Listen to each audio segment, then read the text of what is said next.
I wonder if you've ever felt out of your depth. Maybe, what a stupid question. Maybe at a work project, maybe a difficult situation with a friend or a family member. It's not a good feeling, is it? Feeling out of your depth, feeling like you don't have what you need in order to help in the situation in which you find yourself. Well, imagine then how the disciples must have felt in our reading today as they faced two rather overwhelming situations. The prospect of providing hospitality to and caring for a massive crowd of over 5,000 people, and the overwhelming situation of being out a long way out in the middle of the lake, in the middle of the storm.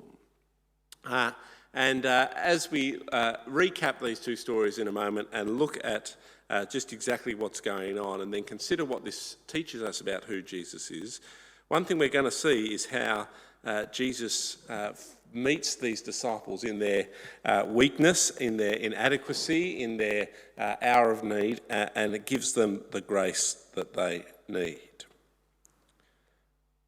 See a few other things too, but first let's take a look at the two stories we have here. Jesus feeding the 5,000 and walking on the water.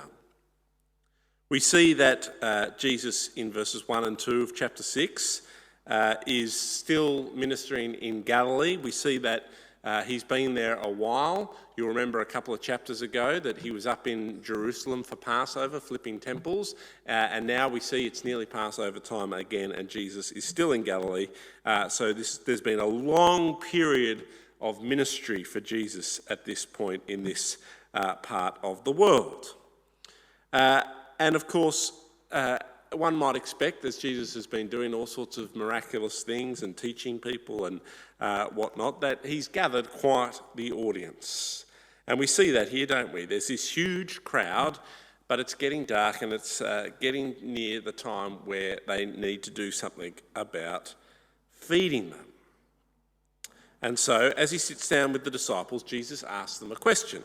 He says in verse 5, "Where shall we buy bread for all these people to eat?" Okay, disciples, particularly Philip in this case, how are we going to feed these people?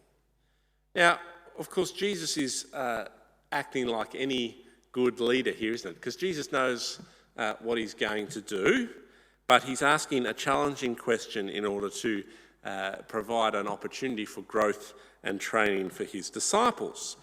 And so Philip answers, "It would take more than half a year's wages," verse 7, "to buy enough bread for each one to have a bite." In today's money, in Australia, that's approximately $45,000 worth of bread required to feed the people. That's a big problem, a big unsolved problem. You know, we don't just come up with half a year's wages just like that in order to buy food on one day for one large crowd.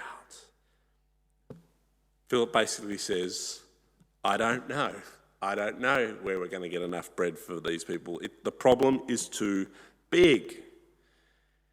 And then Andrew chimes in and gives the sort of answer that people are inclined to give when they're out of their depth, but they want to try and help in some way if they can.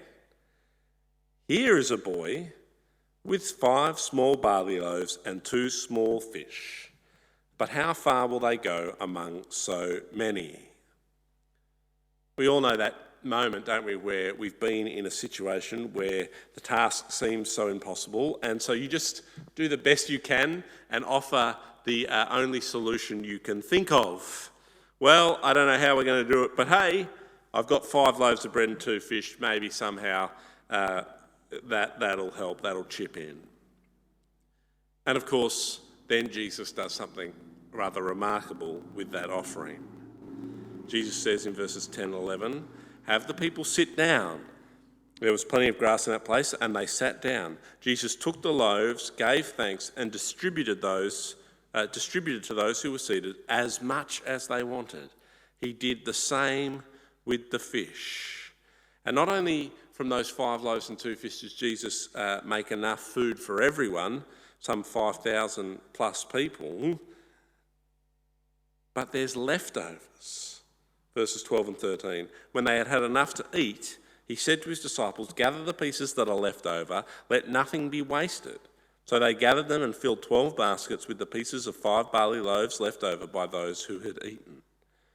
And rightly so, this miracle gets the people excited about Jesus.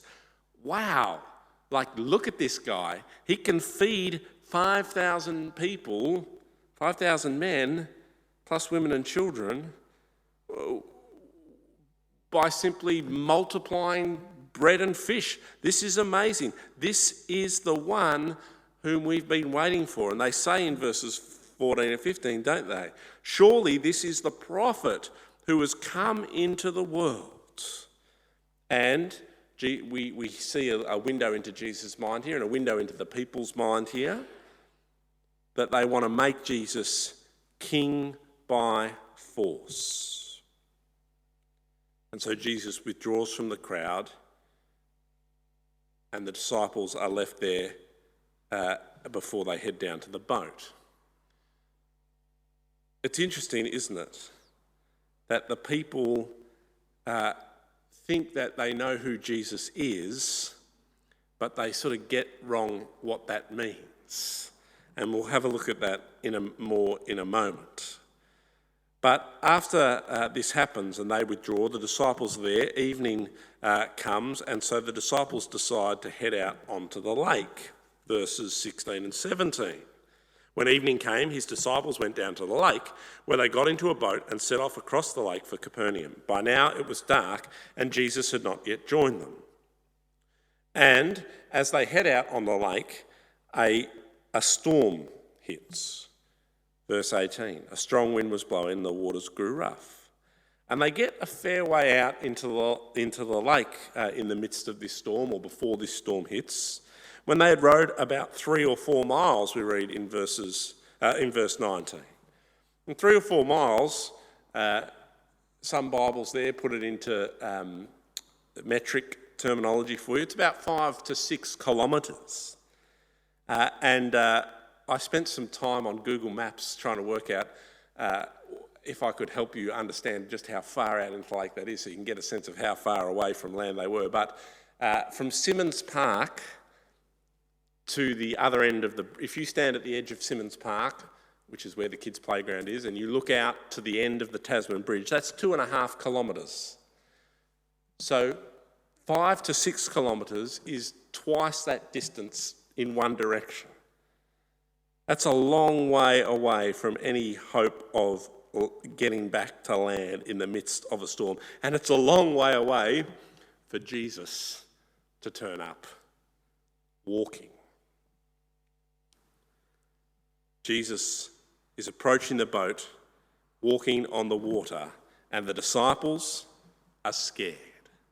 And that's right. That's a good response. John's Gospel has such familiar stories to us that it's often so easy to miss the bizarreness and the weirdness and the amazingness of what's going on. You know, we think, why was Nicodemus so confused about the instruction to be born again? Everyone knows what that means. Why was the woman at the well so amazed that Jesus knew about her life? That's what Jesus does. Why were the disciples scared that Jesus could walk on the water? Well, because people don't walk on water. And when you see it in the midst of a storm, it's scary. You'd think maybe it was a ghost. You wouldn't probably know what to make of it. It's not in your kind of realms of plausibility structures. But as he gets to the disciples, as he meets them in their fear, he says to them, verse 20, "Do not be afraid, it is I. Or it is I, do not be afraid." And so they trust Jesus at his word. And then as Jesus gets in the boat, they're seemingly sort of teleported straight to shore in verse 21. And then we have a little side note about the crowd, verses 22 to 24. trying to make Jesus, trying to figure out where Jesus is. And we'll see next week how Jesus tries to deal with this crowd who have misunderstood exactly what it means for Jesus to be the prophet. But these two miracles teach us something about who Jesus is. And I want us to reflect on those things now. The first thing we see is as the crowd realise that Jesus is the prophet, these miracles show us that, yes, he is, and he's greater than the first one, and he's greater than Moses. Both the miracles have similarities to the miracles that Moses participated or led the people through, the provision of God as God's people left the wilderness, which our kids are learning about at the moment.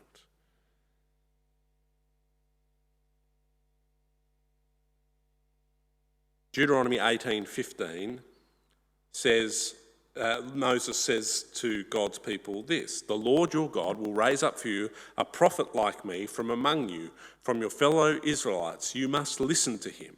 This is the prophet the people think they have found in Jesus.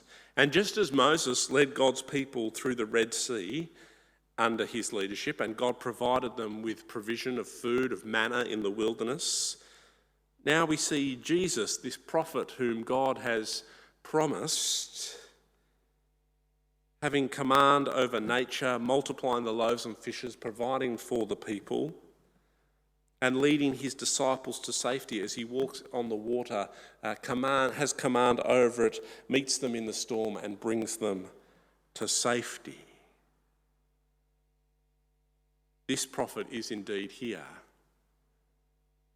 And he doesn't need our help to make him king.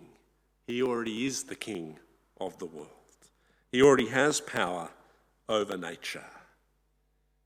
We simply need to trust him. Jesus is greater than Moses. He is the promised prophet. We also see, though, how God is in the business through Jesus of taking our weakness and our smallness and using those things for his glory and for his purposes. We have a great example of that with Andrew, who offers the little boys bread and fish in verses 8 and 9. And even in the disciples' fear in the boat, as they see Jesus and hear him announce who he is and allowing them in, that's all they can do. They're kind of at a loss in this storm, tired after a long time rowing.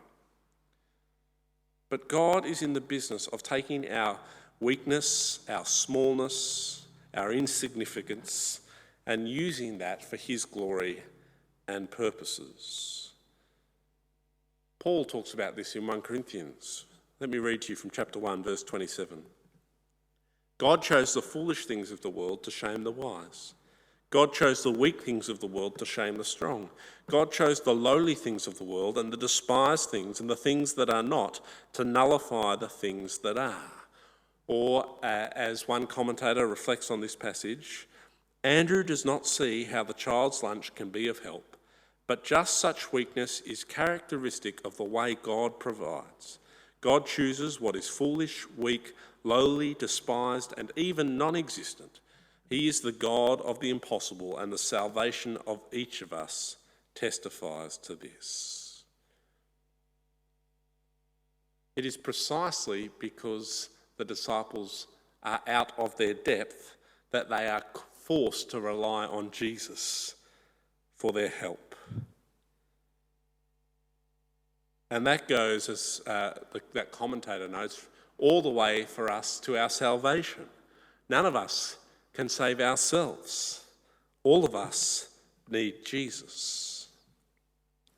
And it doesn't simply stop at salvation, but it carries on throughout our lives. God is constantly in the business of calling us to serve him in ways we are incapable of doing by ourselves. you like, he's constantly saying, "So, Chris, how are you going to feed the 5,000 today?" And our answer every time is, "It's impossible. I don't know." I think back nearly 5 years ago, probably a bit more than 5 years ago now, to God's kind of calling on me to come here with Elisa and Just Amity at the time. Go to that church and try and help it and lead it to become a church that reaches all ages and stages. How could that be? How could I do such a thing? Why would I even want to do such a thing? And yet, God has used me, he's used you to help this church reach all ages and stages. And of course, we've got more to do. The task remains impossible, and we continue to need God's help. But whenever we talk about being a church for Lindisfarne, making disciples of Jesus, perhaps you pause and ask yourself, how could God use me to make a disciple? How could God use me to be a blessing through this church to our wider community? If you feel like that, that's a great place to be. Because that's the place that the disciples were in, on the mountainside, looking at 5,000 people, thinking, how are we going to feed these people? That's the place that the disciples were as they faced their mortality in the midst of a storm in a lake, and a man was walking out towards them. How will we survive this? And yet, in each and every situation, God provided what was needed as the people humbled themselves and admitted their need for his help. God chooses the foolish things to shame the wise, the weak to shame the strong, the lowly, the despised things, things that are not, to nullify things that are. Paul's writing that to a church in Corinth. And that's our story too, my story too. And so we need to trust Jesus. Trusting that he is who he said he was, that he is the promised prophet, the Messiah, the one who has come to bring salvation to all. But also, we need to understand Jesus as he truly is.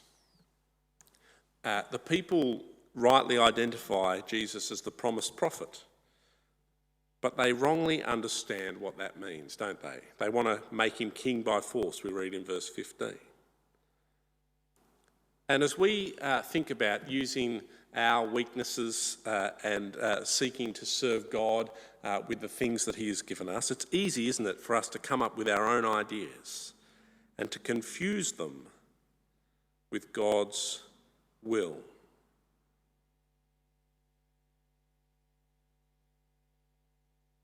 But living as a Christian is about constantly submitting ourselves, our thoughts, our ideas to God and allowing God to speak to us through Jesus by his word to shape us and to help us understand him rightly.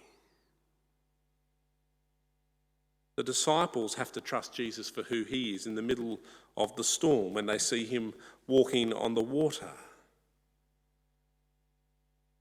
They don't fully understand what they're seeing, they're afraid, and yet they trust him at his word. It is I, don't be afraid, verse 20.